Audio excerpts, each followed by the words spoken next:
Hello and welcome to a Model Days product review. I guess, well, not really a product review so much as a bit of a walkthrough of a new game that's coming out. We're a bit of a fan of Wargame European Escalation, so we're going to be having a look at the beta version of the next generation of this game, which is Airland Battle, which is what you can see on the screen in a minute. I'm just setting up a game under my guise as Pork Pie on Steam. I've chosen to pick a British battle group, and I think I'm going to be fighting against the Soviets in this one. The main game is released later next month, but we're in the beta here because we've pre-ordered. It's slightly different. I'm liking it much more than the previous version, and hopefully this video will give you a walkthrough as to why. There's going to be better commentaries out there than I can provide, but it should give you a sense of what I like about the game and why we think it's good.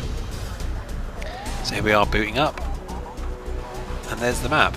Not much different from before. You can see the game is divided into zones that you have to capture. Some of them have resource points. The more resource points you get, the more you can buy. This is a quick look at my base. You can see the graphics are very good. This is just initial setup. You've got about a minute and 30 seconds to set up. So I'm positioning my resource base in some trees to keep it out of sight. And then what I'm going to do is pull together a main attack on the left flank to try and take some of the resource points with a very small holding group on the right hand side. So here you can see I've clicked on my points and I'm buying my infantry and my anti-air units.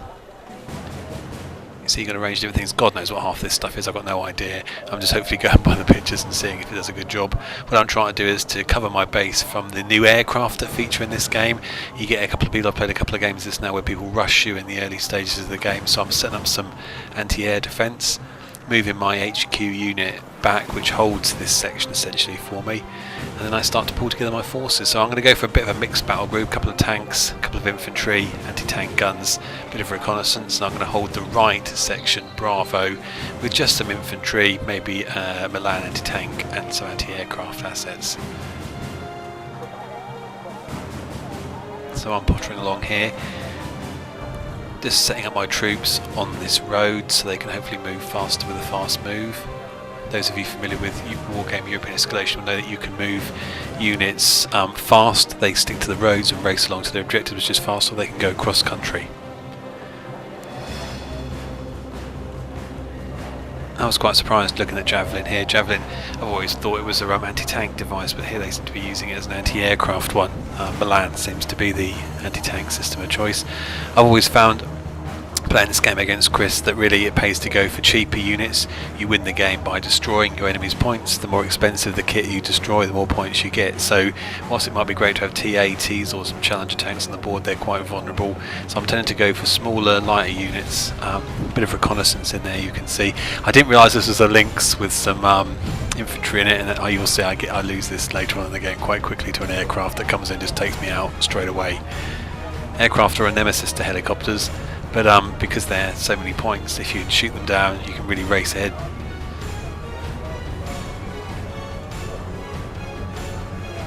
So we'll let this run on a bit whilst I set up.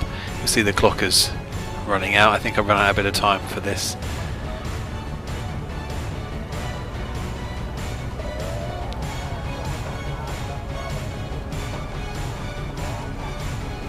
So here we go.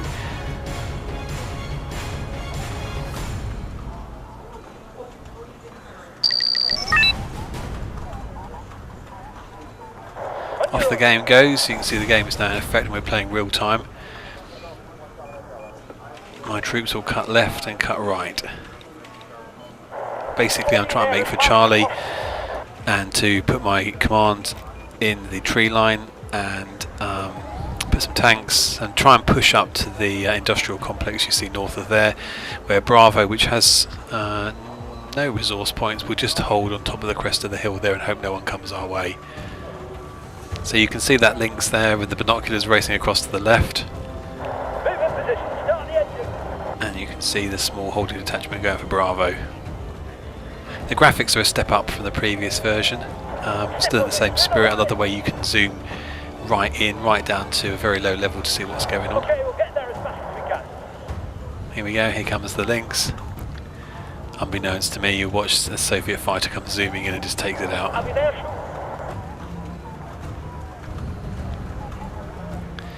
So same old, you might say. Let's let's just see how it pans out. You can see there's more units. There you go, I'm just focusing on the links. I got so preoccupied with looking at the graphics and liking the look of the links. There we go. Nice, like that. That when the Soviet fire comes in, it's all a bit of a disaster. There you go, really, really quick. Here comes the Sioux. Bang, bang, bang, bang, gone. Oh dear. A fog of war kicks in there. You see the vapor trail as he turns. Oh dear. So we set up in Charlie. Have a cup of tea. Waiting for the catching up of the main body. Start to unpack what we've got here. That's Javelin coming out.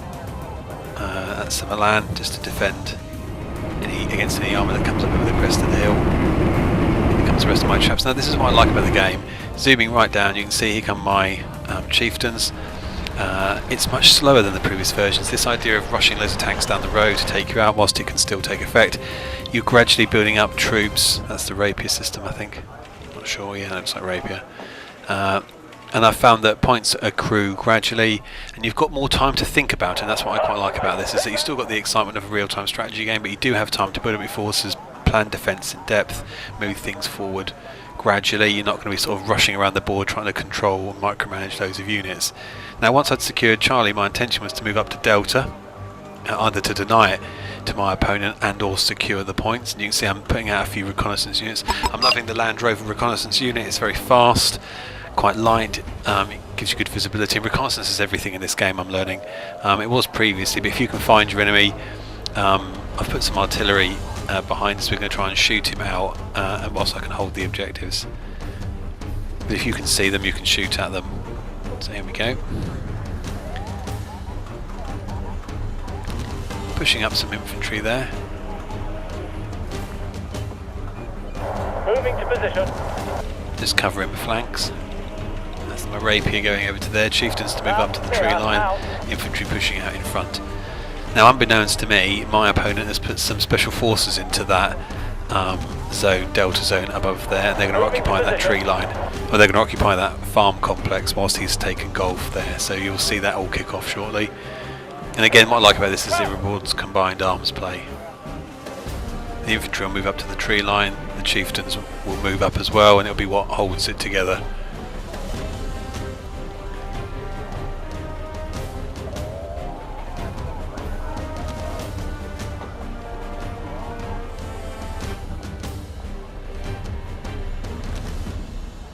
This game was set for about 15 minutes, just to really give a flavour of what was going on.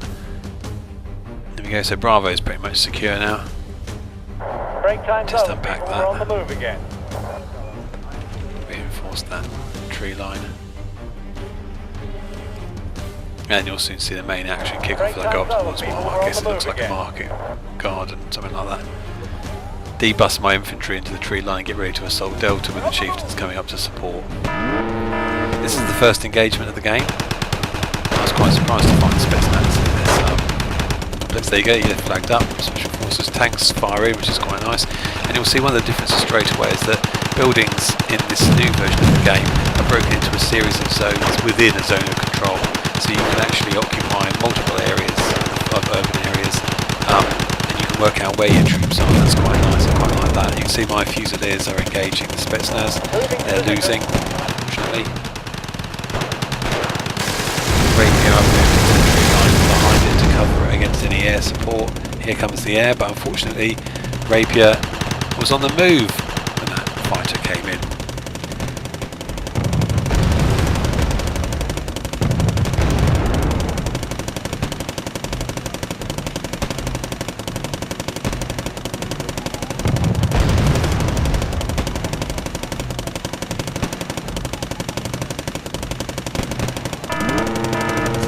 Move Rapier up here. What I was unaware of at the same time here is he's pushing in BMPs and troop carriers into the tree line to my right, so that's going to cause me some inconvenience as I try and push my troops up. You can hear the rain coming down here now outside whilst I'm taking this audio recording.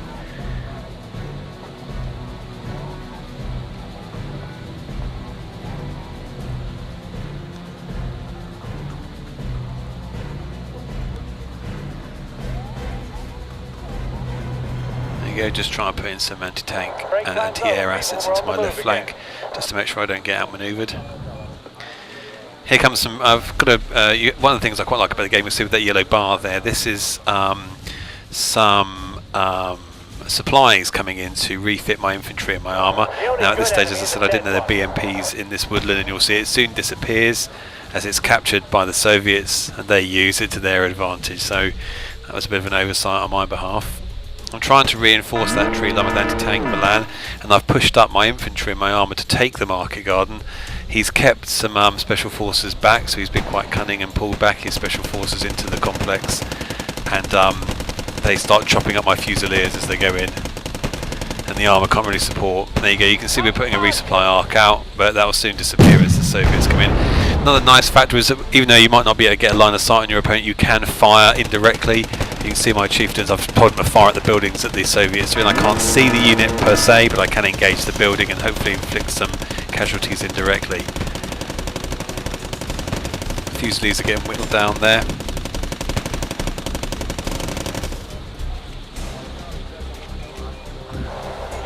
Minimap lets, in the top right hand corner, lets me see what's going on. Most of the fighting, as you can see, is in this sort of western side of the board. Now get my artillery to start firing a couple of salvos across. And what I like about the artillery now is that whilst you've got the option to use HE, you can also use smoke now, so you can start to smoke off large portions of the board. You'll see it a bit later on. You might have got a quick glimpse there of the BMP cutting into my right. That was going to cause me a lot of problems until my Milan could be set up. You can see it there. I'm telling, give me 4 sections of infantry and we'll chuck it into that tree line. I'm anxious there about my HQ unit, so I'm going to move it around just in case it tries to cut down some of the trees that go at me. Pulling my chieftains back to engage the BMPs.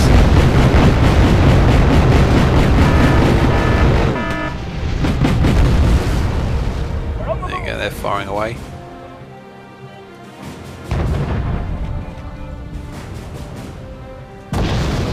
Anti-tank assets. Some meddling fighter aircraft. Hopefully we'll see them off now.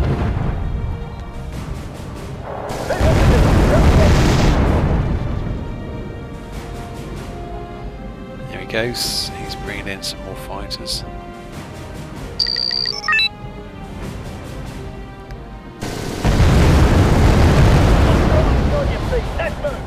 The air really does add an extra dimension to the game. We were wondering how it would really work with aircraft being fast. They circle, they engage within the area of operations, and if they don't get destroyed, they then they can sort of fly off refueling. You can see here, hopefully, that we engage. Yep, there you go. You can see the missiles going off.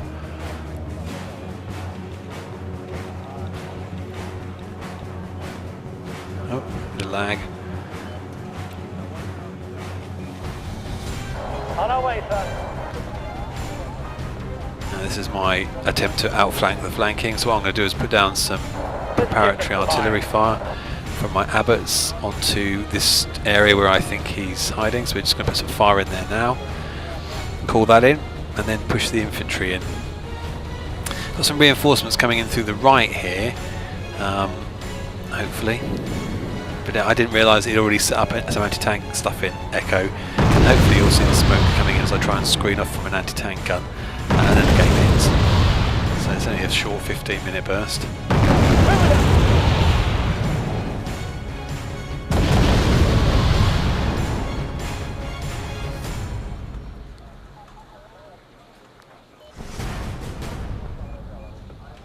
So you can see I'm trying to pull together a defensive line within that trees, and then hopefully lure him in and hit him in the side with some infantry. Bit of a risky strategy.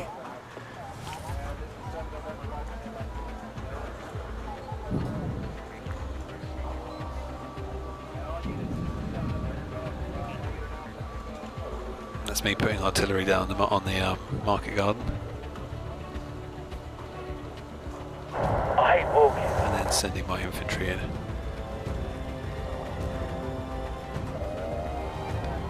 So dismounting and pushing in. And I think this is where we started to realise that the chieftain was in a bit of trouble. It's overwatched by the Milan, but chieftain, the tank has essentially lost its track, I think, and some T-64s start pushing in, sniffing around for a quick kill. Milan is there to engage. You can see the clocks ticking, showing as they reload. And I'm hoping now that you can see I'm getting a few points there for knocking it out, but again, Chieftain is lost. I'm going to call in some more Chieftains to reinforce, just in case there's a problem. Now you can see we've flanked him. I'm going to try and clear this tree, these trees.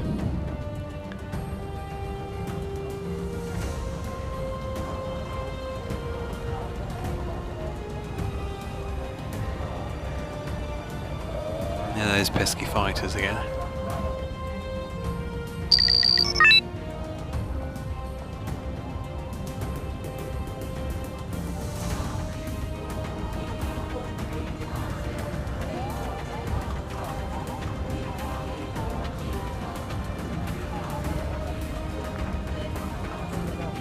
You'll see in this game that I didn't really use my air assets. I guess I was a bit worried about losing sort of such large quantities of points. I can quickly turn a game from what I've seen. There we go. So there we are, we're engaging some motor strokey. They're there with some Fusiliers. They're sort of pulling back into the market guard. I think he realises he's been flanked. Now, I'm hoping now that my anti-air assets, you can see he's starting to call in more aircraft. Vapor trails are nice. You can see they're being chased off now by anti-aircraft missiles, so that's encouraging for me. Hopefully give me a few quick points. More supplies coming in at the back there just to make sure the land is the only good enemy is the dead one.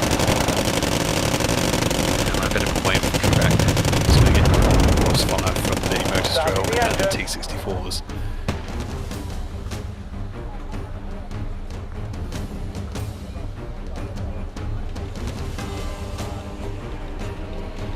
Now fortunately here you can see that the yellow circle indicates the rearming, and then Milan starts to open up on the T-64s as they come out chasing after the infantry and trying to make a breakthrough. This is going to score me quite a few points, I think. There we go, straight into the kill zone. I've learned how devastating anti-tank missiles can be from Chris from these advanced right. So whilst T-64s can keep firing, I might knock out the infantry, a couple of these. You can see the death of that might have been a helicopter and aircraft going down there. Now this is where things start to go a bit awry for me. I brought in a reinforcement line. You can see his anti-tank missiles from that farm complex start to knock out my anti-air assets. So I'm putting some indirect fire down there, and then wanting to break off my infantry to try and engage this anti-tank team, working on the assumption that it could just be a lone team to put out for flank protection. And just before the game ends, you might just be able to see the smoke going in from my Abbots firing smoke to cover an infantry assault onto that farm complex. Here we go. So I'm telling it now. Let's go for smoke. Never seen this been done before. Put smoke down on this farm before the clock runs out. And you can see those missiles streaking out, trying to chase after my anti-air assets. And I think, you know, being able to fire smoke is another dimension to this game. So really, you've got aircraft, more units than you've had before. You can choose a US Marine Corps battle group, British battle group, gosh, Polish, Soviet, Czech, Danish, Canadian, all sorts. And this is only some of the. So you see the smoke going in, and the game will end shortly. So I managed to pull off a win on this, which I was quite surprised about, mostly because of the high value tanks that I'd knocked out, I think. But you can see I'm starting to screen off a section. That really does add value to the game, and I think this is a worthy successor to European Escalation. And for me, the slower pace, the ability to deliberate, choose your units makes it worthwhile. So yeah, great, there you go, quick win. So hopefully that gives you a flavour of the game, looking at the graphics, the changes and the style of play. Really, for me, very good, recommended.